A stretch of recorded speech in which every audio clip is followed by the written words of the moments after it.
Hello everyone, welcome to our YouTube channel. तो आज हम डिस्कशन करिबा हापिल एग्जामिनेशन 2025 रो क्लास एक्स अर्थात 10वीं श्रेणी अर्धवार्षिक परीक्षा निमंते जाके कॉर्पोरेट अवस्था रो आपण मानकर काली एग्जाम रही छै। प्रथम आशा ओडिया रो प्रश्न उत्तर आलोचना करिबा। 100% रियल प्रश्न उत्तर रहइबो, पूरा रियल प्रश्न उत्तर रहइबो पिला माने जाके आपन एग्जाम काली बहुत मात्रा आसीबो। सो डेन करे बे चैनल को सब्सक्राइब करो, पाखरे बेल आइकन क्लिक करी ऑल सिलेक्ट करो एवं टेलीग्राम ग्रुप रे समस्त जॉइन हो जाओ। डेस्क्रिप्शन में लिंक दे दीजिए, समस्त जाके टेलीग्राम ग्रुप में जॉइन हो जाओ। बुझिला सेट ए रो प्रश्न उत्तर आलोचना करिबा। प्रथम भाषा ओडिया, द्वितीय पत्र सब किछि देखि परछ। तो समस्त चैनल को सब्सक्राइब करा, वीडियो को सांग साथी मानन को शेयर करो। बुझिला देखो होइछ कोन ताळ तमाळ वृक्ष द्वारा कहार तटदेश सुशोभित। तो पिलाने आंसर इज कोन ऑप्शन नंबर बी पिलाने समुद्र। 2 नंबर प्रश्न है उत्कल जननी बेश क्या द्वारा सभा पाऊँगी। देख तुम ट्रस्ट न कर चक्र चिन्ह रही, देख भल से देख ये चक्र चिन्ह रही तुम जे चक्र चिन्ह प्रश्न पत्र है संपूर्ण प्रश्न आलोचना करिया।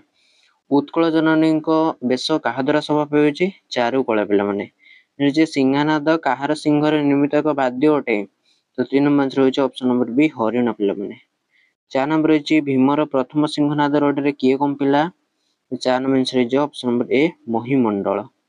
नेक्स्ट 5 नंबर रही क्वेश्चन है वैदेही विलास काव्यटी केते छांद विशिष्ट। तो 5 नंबर रही कौन ऑप्शन नंबर सी पिला माने 52 हो राइट आंसर। 6 नंबर रही क्या संतुष्ट करने राम विनाशन दर्भ शयन कले। तो 6 नंबर रही ऑप्शन नंबर बी पिला माने वरुण।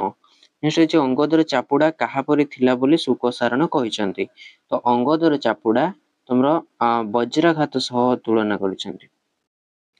क्या आधुनिक ओडिया काव्यधर भित्ति संस्थापक बोली कहा जाए। 7 नंबर जो ऑप्शन नंबर डी पिला माने मधुसूदन दास। नेक्स्ट 9 नंबर प्रश्न है कविवर क्या उत्कल भुवन मृत्युंजय बोली कहिसंती। तो 9 नंबर जो कौन ऑप्शन नंबर बी पिला माने उपेंद्र भंज। 10 नंबर प्रश्न देखिबा छाया मिश्रित कर रे वनस्थली कहा परि शोभा पाउतला। तो 10 नंबर जो कौन ऑप्शन नंबर बी चंद्र हिज राइट आंसर।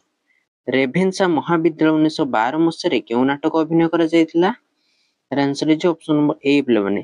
तो आगर कहि रहउचे समस्त को सब्सक्राइब करो, समस्त सब्सक्राइब करो विथ मेंबरशिप नै छ, समस्त रियल प्रश्न पत्र मेंबरशिप रे पाइ जिवो। बुझिला देखो महालक्ष्मी द्वारा गठित गोपीनाथ संगीत समाजर आयुकाल केते वर्ष थिला। तो 12 नंबर जो ऑप्शन नंबर सी पिला माने 3। ओडिया शिशु साहित्य को समृद्ध करथिया लक्ष्मीकांत रचित पौराणिक कहानी संकलन नाम कौन। तो 13 नंबर जो कौन ऑप्शन नंबर सी जे पिलांको कथा। जे कृष्णचंद्र पाणिग्राही को जन्म प्रबंधटी केउ भावना परिपुष्ट। तो 14 नंबर जो कौन ऑप्शन नंबर ए हैला वसुधैव कुटुंबकम। जे बहुदाव विदा संपाद सुते पॉलीग्राम नारायण के मध्य कहानी विशेष गोटे एक पर तो परंपरा गढ़ी उठी थाए। तो 15 नंबर कौन हो जाकर ऑप्शन नंबर सी पिला माने हैला धनी और दरिद्र। नेक्स्ट देखो 16 नंबर प्रश्न है किए महाभारत रे महासमर को अंगुली निर्देश रे चलाई थिले। तो 16 नंबर कौन हो ऑप्शन नंबर सी हैला जाके अर्जुन ही जो तुम राइट आंसर। भारतीय अर्थनैतिक वेस्टर्न रे केउ शिक्षा पद्धति को थई दिया जायछि बोली कृष्णचंद्र पाणिग्राही कहिसंती। तो 17 नंबर जो कौन देखो ठीक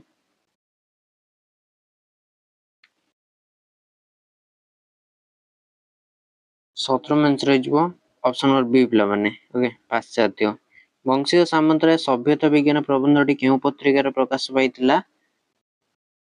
ऑप्शन नंबर डी उत्कल साहित्य पत्रिकार प्रकाश पाइतिला। भारत वैशिष्ट्य कौन। भारत वैशिष्ट्य होची आध्यात्मिकता। ओके 20 नंबर प्रश्न देखिबा विज्ञान अनुशीलन आमे माने सर्वत्र कहार उपस्थिति विभिन्न अवस्था देखिबा को पाऊ। तो 20 नंबर जो कौन ऑप्शन नंबर बी हैला शक्ति ही जो तुम राइट आंसर। 21 नंबर कहा को देखि हठात मोती भव होई भुकी उठिला। तो 21 नंबर जो कौन ऑप्शन नंबर सी हैला काठ चिराली। नेक्स्ट रही काठुरी हाथ को 2 खंड 2 टंकिया नोट बड़ा दे गाल्पिक को केते पैसा मागिले। तो 22 नंबर रही ऑप्शन नंबर डी 8 अणा। ओके देखो 23 नंबर प्रश्न 1998 मसीह शतपथी क्यों सम्मान द्वारा सम्मानित होइतिले। तो 23 नंबर रही ऑप्शन नंबर सी सरस्वती पिला माने। किए मंत्र चालित दीर्घ दे पुरुष को अनुसरण कले। तो 24 number option number B Angad हो करेक्ट आंसर। क्या राजनीतिर ब्रह्मास्त्र बोली इतिहास बारंबार प्रमाण करिछि। 25 आंसर है ऑप्शन नंबर ए कूटनीति। 26 अच्छी मनोरंजन दास को क्यों नाटकटी और केंद्र साहित्य एकाडेमी द्वारा पुरस्कृत होइछि? तो यार आंसर है ऑप्शन नंबर बी अरण्य फसल। बा पाखर झरका पाखरे सेई दिगरु भासी आसुतुवा तार स्वर शुणी सुब्रत तन्मय होई ठिया हेइथिले। आंसर है ऑप्शन नंबर ए जाकि बंशी है तुम करेक्ट आंसर। प्रीति चाउल भोजरे कोन देବାକୁ भूली जाइथिले? लंका देବାକୁ भूली जाइथिले। नेक्स्ट अछि भारी क्षण रागी ठीक ता बो परे एकथा किए कहचंती? ना एकथा कोन महापात्र बाबू कहचंती। ऑप्शन नंबर सी है जो राइट आंसर। प्रीति गाढ़ नाली रंगर कलमटी को केते टंकार बिकिथिले? आंसर है ऑप्शन नंबर सी 5 टंकारे। नेक्स्ट उभय मिसी छवि और बंधन आंकिछंती कहार अभावरु यह वाक्य पदवाच्य नुह। तो 31 आंसर है ऑप्शन नंबर सी आकांक्षी है जो करेक्ट आंसर। समस्त वाक्यर समापिका क्रिया युक्त अंशटी कोन कुआ जाय? तो 32 आंसर है ऑप्शन नंबर डी खंड वाक्य पिला माने। पंडित शिष्य मान को उपदेश देले ए वाक्यर गौण कर्म किए? तो वाक्यर गौण कर्म किए ना ऑप्शन नंबर बी शिष्य माननकु। वाक्यर संबोधन पद केउ केउ स्थान रखा जाए? 34 आंसर है जो ऑप्शन नंबर सी आरंभ रे बा शेष रे। गोपबंधु दरिद्र मानक सेवा करते गठनात्मक रूप दृष्टि केउ प्रकार वाक्य अटे? तो 35 नंबर तुम आंसर कोन आइजबो देखो। ऑप्शन नंबर ए हला सरल वाक्य। दुई बा ततोधिक परस्पर साक्षेप खंड वाक्य समन्वय केउ वाक्य गठित हुए? 34 आंसर है ऑप्शन नंबर डी जटिल वाक्य। निर्दिष्ट विषय का विवृत्ति वा वक्तव्य प्रकाश करथि वाक्य को केउ वाक्य कुआ जाय? तो 37 आंसर है ऑप्शन नंबर बी विवृत्ति सूचक। नेक्स्ट 38 नंबर जे सतरे तमे आसीच प्रकार्यात्मक रूप दृष्टि केउ प्रकार वाक्य अटे? तो 38 नंबर आंसर है तमरो ऑप्शन नंबर सी हला विस्मय सूचक। नेक्स्ट बिजू बाबू ओडिशार काहाकू अजणा नुहंती एक विवृत्ति सूचक वाक्य परिणत करो। 49 आंसर है ऑप्शन नंबर डी बिजू बाबू को ओडिशार समस्त जानती। 40 रे जानिबा को इच्छा करथि छात्र विद्या लाभ करे वाक्यटी संक्षेप रे प्रकाश करो। तो 40 आंसर है ऑप्शन नंबर सी जिज्ञासु छात्र विद्या लाभ करिवो। निम्नोक्त कहा पर न थिले न हुए? रु म्रिय माने एठारे न काहे कि न होइछि?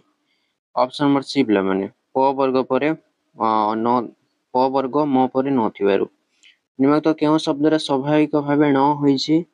40 नंबर आंसर है जो ऑप्शन नंबर सी प्राण है जो राइट आंसर। नेक्स्ट 44 रहिछि देखो उत्कर्ष एठारे स काहे कि स होइछि? तो 44 में आंसर है जो ऑप्शन नंबर बी हला जेकि रु परे स थिबारु। अग्निसाथ देथिले काहे कि सत्य विधि होई नै? एयर आंसर है जो कोन ऑप्शन नंबर ए सात प्रत्यय युक्त शब्द है। निम्नलिखित केउ शब्द रे स्वाभाविक भाबे स व्यवहृत होइछि?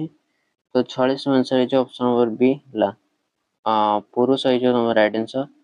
जनता मानकर एथरे केउ प्रकार अशुद्धि रहिछि?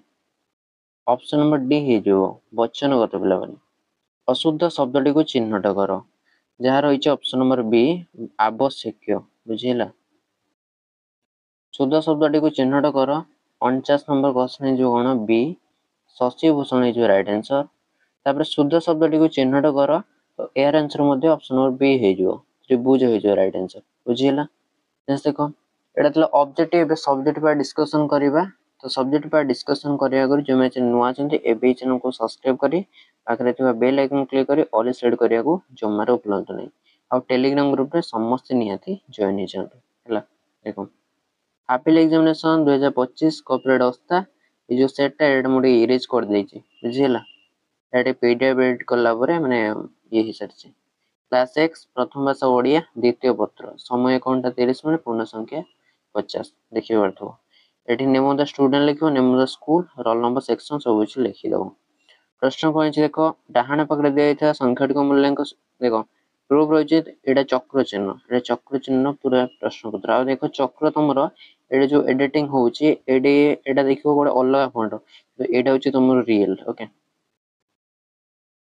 समस्त प्रश्न उत्तर निर्देशानुसार लेख प्राय 100टी शब्द उत्तर लेख। बंदे उत्कल जन्य कवितारू उत्कलर वैशिष्ट्य उल्लेख कर किंबा पठित कवितारू रावण कूटनीति संपर्क आलोचना कर।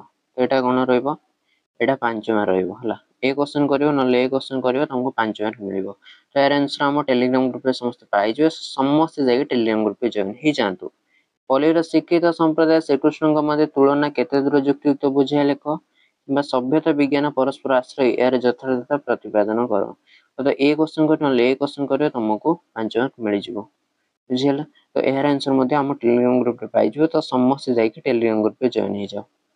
ଦେଖ ନେକ୍ସଟ ରହିଛି ପ୍ରାୟ 50ଟି ଶବ୍ଦରେ ସପ୍ରସଙ୍ଗ ସରଳାର୍ଥ ଲେଖ। ନଳିନୀ ପତ୍ରେ ଯେହ୍ନେ ପଡ଼ନ୍ତଣା ପାଣି ପୃଥିବୀ ଦଲଳିତ କମ୍ପଇ ମେଦିନୀ କିମ୍ବା ପାପ କରତେ ଯେହ୍ନେ ପଡ଼ଇ ଅଜ୍ଞାନ ତୋରି ଗର୍ଭେ ମିନେ ଡେଇଁ ଦେବେ ପ୍ରାଣ। ତ ଦେଖ ଏଇଟା ରହିବ 5 ମାର୍କ ହେଲା। ଏ କ୍ୱେଶ୍ଚନ କରିବ ନହେଲେ ଏ କ୍ୱେଶ୍ଚନ କରିବ, ଯୋଉ କ୍ୱେଶ୍ଚନ କଲେ ବି ତମକୁ 5 ମାର୍କ ମିଳିବ। ଓକେ ନେକ୍ସଟ ଦେଖ ନେକ୍ସଟ ରହିଛି ଅଧିକାଂଶ ରଚନା ପ୍ରାଣରେ ଧର୍ମର ହାସ୍ୟ କୌତୁକ ବ୍ୟଙ୍ଗ ବିଦ୍ରୂପ ଧର୍ମୀ ବିରାଟ ସାଙ୍ଗରାଜ୍ୟ ଦୁର୍ଲଙ୍ଘ୍ୟ ହୋଇ ନାହିଁ କି ତୁଙ୍ଗ ହିମାଳୟ ଦୂରୁ ହୋଇ ନାହିଁ। ଏଇ କ୍ୱେଶ୍ଚନ କରିବ ନହେଲେ ଏଇ କ୍ୱେଶ୍ଚନ କରିବ ତମର ଏଇଟା ହଉଛି 5 ମାର୍କ ହେଲା। ଏଇଟା ଫାଷ୍ଟ କହୁଛି ଏଇଟା 100% ରିଅଲ ପ୍ରଶ୍ନ ଉତ୍ତର ପିଲାମାନେ ସମସ୍ତେ ଆଗ ଚ୍ୟାନେଲକୁ ସବସ୍କ୍ରାଇବ କର ଓକେ। ଆଉ ପାଖରେ ଥିବା ବେଲ ଆଇକନ କ୍ଲିକ୍ କରି ଅଲ୍ ସିଲେକ୍ଟ କର। ଦେଖ ନେକ୍ସଟ ପ୍ରଶ୍ନ ଦେଖିବା। ନେକ୍ସଟ ହେଉଛି ତମର ପ୍ରାୟ 200ଟି ଶବ୍ଦରେ ଯେକୌଣସି ଗୋଟିଏ ବିଷୟ ପ୍ରବନ୍ଧ ଲେଖ। ପରିବେଶ ସୁରକ୍ଷା, ଉପକ୍ରମ, ପ୍ରଦୂଷଣ କାରକ, ନିରାକରଣ, ଶେଷ କଥା। ଜାତୀୟ ସଂଗତି ଉପକ୍ରମ ଲେଖିବ। ଆବଶ୍ୟକତା, ପ୍ରତିବନ୍ଧକ, ଉପସଂହାର। ଓଡ଼ିଶାର ପର୍ବପର୍ବାଣୀ ଉପକ୍ରମ ବିଭିନ୍ନ ପର୍ବପର୍ବାଣୀ ପାଳନ ଉଦ୍ଦେଶ୍ୟ ଶେଷ କଥା। ମାର୍କ କେତେ ରହିବ 10 ମାର୍କ ହେଲା। ଏ କ୍ୱେଶ୍ଚନ କରିବ ଏ କ୍ୱେଶ୍ଚନ କରିବ ଏ କ୍ୱେଶ୍ଚନ କରିବ ଯୋଉ କ୍ୱେଶ୍ଚନ କଲେ ତମକୁ 10 ମାର୍କ ହିଁ ମିଳିବ। ନେକ୍ସଟ ଦେଖ ନେକ୍ସଟ ରହିବ ତମର କଣ ପ୍ରାୟ 100ଟି ଶବ୍ଦରେ ପତ୍ର ଲେଖ। ପାଠ ପଢାରେ ମନ ଦେଇ ଏକ ସାନ ଭଉଣୀ ପାଖକୁ ପତ୍ର ଲେଖ। ତୁମ ଜନ୍ମଦିନ ଉତ୍ସବରେ ଯୋଗ ଦେବାକୁ ଅନୁରୋଧ କରି ବନ୍ଧୁଙ୍କ ନିକଟକୁ ପତ୍ର ଲେଖ। ତ ଏ ଦୁଇଟିରୁ ଗୋଟେ କଲେ ତମକୁ 5 ମାର୍କ ମିଳିବ। ଏହାର ଆନ୍ସର ମଧ୍ୟ ଆମ ଟେଲିଗ୍ରାମ ଗ୍ରୁପରେ ପାଇଯିବ। ବୁଝିଗଲା? ମୁଁ ସେଣ୍ଡ କରିଦେଇଛି। ତୁମ ଗ୍ରାମ ରାସ୍ତାର ମରାମତି ନିମନ୍ତେ ସରପଞ୍ଚଙ୍କୁ ଦରଖାସ୍ତ ଲେଖ। ତୁମ ଗ୍ରାମରେ ଏକ ସ୍ୱାସ୍ଥ୍ୟ କେନ୍ଦ୍ର ସ୍ଥାପନ ନିମନ୍ତେ ବିଭାଗୀୟ କର୍ତ୍ତୃପକ୍ଷଙ୍କୁ ଦରଖାସ୍ତ ଲେଖ। ଏଇ ଦୁଇଟା କ୍ୱେଶ୍ଚନ ଗୋଟେ କ୍ୱେଶ୍ଚନ କଲେ ତମକୁ ଆନ୍ସର ମିଳିବ 5 ମାର୍କ। ବୁଝିହେଲା? ନେକ୍ସଟ ଦେଖ ନେକ୍ସଟ ହେଉଛି ତମର ଅନୁଚ୍ଛେଦ ଦେଖିବ ହେଲା। ଅନୁଚ୍ଛେଦ ଏଇ ଅନୁଚ୍ଛେଦଟା ପଢିବ। କ୍ଷମା କରୁଣା କମଳ ବିହାର ଦ୍ୱାରା ଅପରାଧୀ ହୃଦୟରେ ଅନେକ ସମୟ ଦେବତ୍ୱର ବିକାଶ ହୁଏ। ଶାନ୍ତି ଦଣ୍ଡ ଯେପରି ହେବାର କେବେ ଦେଖାଯାଏ ନାହିଁ। ଶାସ୍ତି ଦେବାର ଏକମାତ୍ର ଉଦ୍ଦେଶ୍ୟ ଏଇ ଯେ ତାହା ଦ୍ୱାରା ଅପରାଧୀର ଚରିତ୍ର ସଂଶୋଧିତ ହେବ। କିନ୍ତୁ ଯେପରି ଦେଖାଯାଇଛି କଠିନ ଶାସ୍ତି କାରାଗାର ମାନସିକ ତେଜର ଫଳ ଅଧିକାଂଶ ଅପରାଧୀଙ୍କ ଚରିତ୍ର ଚିରକାଳ ଲାଗି ନଷ୍ଟ ହୁଏ। এই ଅପରାଧୀମାନେ ଯଦି କରୁଣା ମାନବିକ ବ୍ୟବହାର ପାଉଥାନ୍ତେ ତେବେ ନିଶ୍ଚିତ କଥା ଯେ ସେମାନଙ୍କ ଚରିତ୍ର ବହୁ ପରିମାଣରେ ସଂଶୋଧିତ ହୋଇଥାନ୍ତା। କାରଣ ପ୍ରତିହିଂସା ପଶୁ ପ୍ରବୃତ୍ତି ଜାଗ୍ରତ କରି ଜଗତର ଅପରାଧ ବଢ଼ାଏ। ମାତ୍ର କ୍ଷମା ମାନବ ପ୍ରାଣ ଦେବଭାବର ସଞ୍ଚାର କରି ଅପରାଧକୁ ସମ୍ବଳ ନଷ୍ଟ କରେ। ସେଥିପାଇଁ ଆମ୍ଭମାନଙ୍କ ପ୍ରତ୍ୟେକ ଜୀବନରେ କ୍ଷମା ବୃତ୍ତିରେ ଅନୁଶୀଳନ କରିବା ଉଚିତ। ଆମ୍ଭେମାନେ ଯେତେବେଳେ ଜାଣୁ ଯେ ଆମ୍ଭମାନଙ୍କର ସମସ୍ତ ଜୀବନ ଭ୍ରମ ପ୍ରମାଦ ଓ ଅବସ୍ଥା ବିଷୟରେ ଅନ୍ୟ ଜଣେ ଯେପରି ଅନ୍ୟାୟ କରିଛି ଆମ୍ଭେମାନେ ସେହିପରି କରନ୍ତେ ତେବେ ସେମାନେ ଅପରାଧର ସାଧାରଣ ବିଚାର ବା ସେମାନଙ୍କ ପ୍ରତି ବ୍ୟବହାର କଲା ବେଳେ କ୍ଷମାଶୀଳ ହେବା ଉଚିତ। ମନୁଷ୍ୟର ଏକ ଦୋଷ ଏଇ ଯେ ଆତ୍ମଦୋଷ ଆତ୍ମ ଦୁର୍ବଳତା ବୁଝିପାରେ ନାହିଁ, ମାତ୍ର ପର ଦୁର୍ବଳତା ଦେଖିପାରେ ସେ ଅତ୍ୟନ୍ତ ତତ୍ପର। ଗ୍ରୀକ୍ ଇସମଙ୍କର ଗୋଟିଏ ଗଳ୍ପ ଏଇ ଯେ ପ୍ରତ୍ୟେକ ମନୁଷ୍ୟ ନିଜ କାନ୍ଧରେ ସବୁବେଳେ ଦୁଇଟି ଭାର ଆଗ ପଛ କରି ବହନ କରେ। ଆଗ ଭାରଟି ପର ଦୋଷରେ ପଛ ଭାରଟି ଆତ୍ମଦୋଷରେ ଭର୍ତ୍ତି ହୋଇଥାଏ। ପଛ ଭାରଟି ଚକ୍ଷୁ ଅନ୍ତରାଳରେ ରହିବାରୁ ସେ କେବଳ ପର ଦୋଷ ଗୁଡ଼ିକ ଦେଖିଥାଏ। ଆମମାନଙ୍କର ଦୈନନ୍ଦିନ ଜୀବନ ଗୋଟିଏ ଦିଗ ଏହି ରୂପରେ ଅତ୍ୟନ୍ତ ସୁନ୍ଦର ଭାବରେ ପ୍ରକଟିତ ହୋଇଛି। କାରଣ ଏହା ସମସ୍ତ ଅନୁଭୂତି ଯେ ସାଧାରଣତଃ ଲୋକେ ବିଚାରନ୍ତି ସେମାନଙ୍କ ନିଜର କୌଣସି ଅପରାଧ ନାହିଁ। ଜଗତରେ ଯେତେ ସବୁ ଅନ୍ୟାୟ ଅନ୍ୟମାନେ କରୁଛନ୍ତି ସେଥିରେ ତାଙ୍କର କୌଣସି ଭୁଲ ନାହିଁ, ମାତ୍ର ଏପରି ଭାବନା ପ୍ରମାଦପୂର୍ଣ୍ଣ। ପ୍ରଶ୍ନାବଳୀ ମନୁଷ୍ୟର ଏକ ଦୋଷ କଣ ବୋଲି କୁହାଯାଇଛି? ନେକ୍ସଟ ପ୍ରଶ୍ନ ରହିବ ଦେଖ। ସାଧାରଣତଃ ଲୋକେ କଣ ବିଚାରନ୍ତି? ନେକ୍ସଟ ରହିବ ଅଧିକାଂଶ ଅପରାଧୀଙ୍କ ଚରିତ୍ର ଚିରକାଳ ଲାଗି କିପରି ନଷ୍ଟ ହୁଏ? ନେକ୍ସଟ ରହିବ କଣ ଅପରାଧୀ ହୃଦୟରେ ଅନେକ ସମୟରେ ଦେବତ୍ୱ କିପରି ବିକାଶ ହୋଇଥାଏ? ଓକେ ନେକ୍ସଟ ଦେଖ ପ୍ରତିହିଂସା କ୍ଷମା ମଧ୍ୟରେ କଣ ପ୍ରଭେଦ ରହିଛି? ବୁଝିହେଲା? ତାପରେ ଏଇଟା ତ ତମର ଯୋଉ MCQ ର ଆନ୍ସର କହୁଥିଲେ ପୁରା ଅଫିସିଆଲ ଆନ୍ସର କି ନେଇକି ଆସିଥିଲି। ଓକେ ତ ସମସ୍ତେ ଆଗ ଚ୍ୟାନେଲକୁ ସବସ୍କ୍ରାଇବ କର ହେଲା। ପାଖରେ ଥିବା ବେଲ ଆଇକନ କ୍ଲିକ୍ କରି ଅଲ୍ ସିଲେକ୍ଟ କର। ଆଉ ଟେଲିଗ୍ରାମ ଗ୍ରୁପରେ ସମସ୍ତେ ଜଏନ୍ ହେଇଯାଅ। ମେମ୍ବରସିପ ଯୋଉମାନେ ନବାକୁ ଚାହୁଁଛ ସମସ୍ତେ ମେମ୍ବରସିପ ବି ନେଇଯାଅ। ଓକେ ସବୁ କିଛି ରିଅଲ ପ୍ରଶ୍ନ ପତ୍ର ମୁଁ ମେମ୍ବରସିପ ଅପଲୋଡ କରିଦେବି, ତ ସମସ୍ତେ ଯାଇକି ମେମ୍ବରସିପ ନେଇଯାଅ। ସମସ୍ତେ ଯାଇକି ମେମ୍ବରସିପ ନେଇଯାଅ। ଓକେ ସମସ୍ତ ରିଏଲ ପେପର ମାନେ ମେମ୍ବରସିପ ଅପଲୋଡ କରିଦେବି। तो टेलीग्राम ग्रुप में मध्य समस्त जॉइन हो समस्त चैनल को सब्सक्राइब कर वीडियो को बहुत मात्रा शेयर कर व्हाइट पेपर रियल थिला वीडियो को एड्रेक थैंक यू।